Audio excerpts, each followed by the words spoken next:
Comme promis, c'est l'heure du journal de l'économie avec vous, Johanna Citruc. Bonjour Johanna. Bonjour Natacha. Et on commence d'abord avec les marchés européens. Ils ont ouvert là il y a une quinzaine de minutes. Qu'est-ce que ça donne ce matin? Eh bien pour l'instant, c'est du rouge sur les marchés européens. Moins 0,8% pour le DAX et le CAC 40 et moins 0,1% pour le FTSE. Les investisseurs attendent les premiers pas de Donald Trump en tant que président des États-Unis.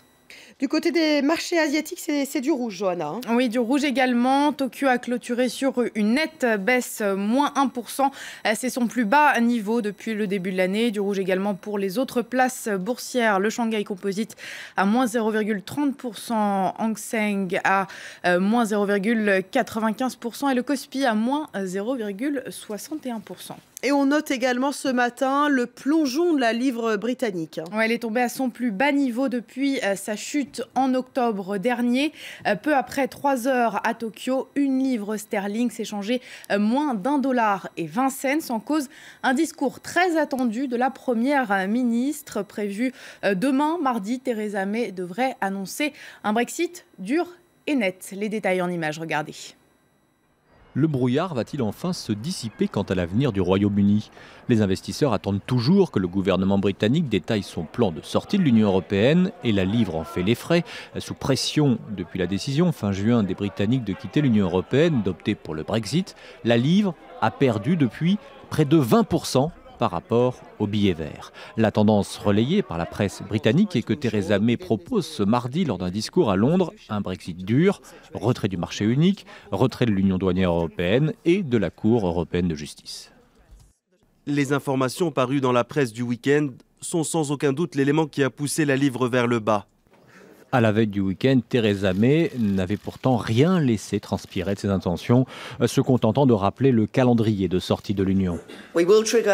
Nous déclencherons l'article 50 avant la fin du mois de mars et je m'apprête à détailler nos objectifs pour ces négociations, à savoir comment nous travaillons pour obtenir le bon accord pour la Grande-Bretagne et comment nous allons construire ce nouveau partenariat avec l'Union européenne.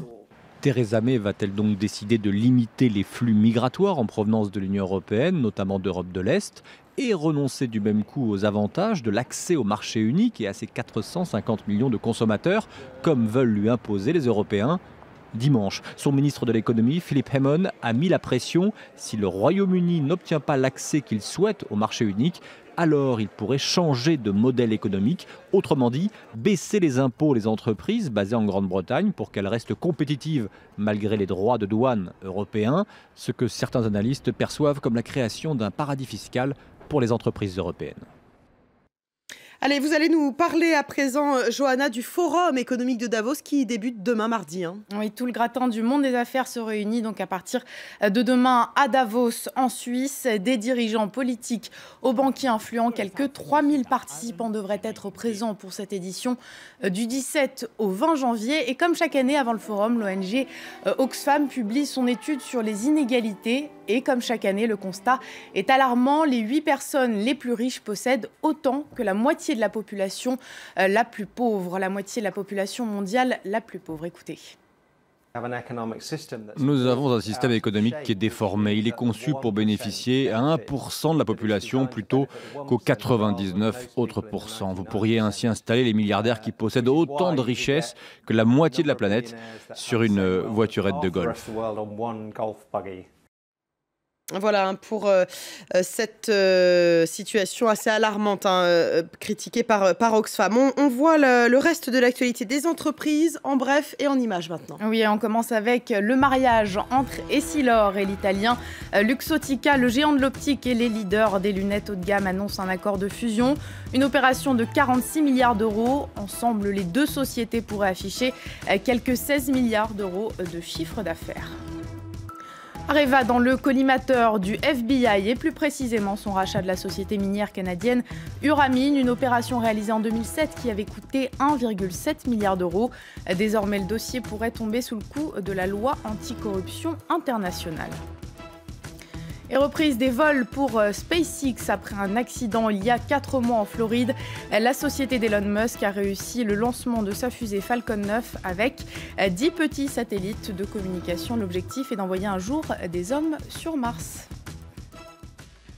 Allez, pour terminer, on va parler de la grippe, Johanna, et surtout de ceux qui en profitent.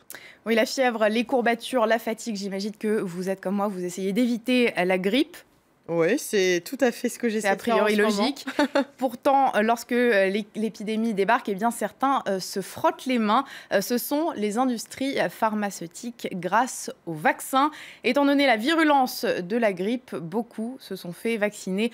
Au début de l'hiver cette année, 2007 devrait être une année record. Eh ben, on va essayer d'y échapper. Moi, je me lave les mains très souvent, en tout cas. C'est mon petit truc, il paraît. Merci beaucoup, Johanna.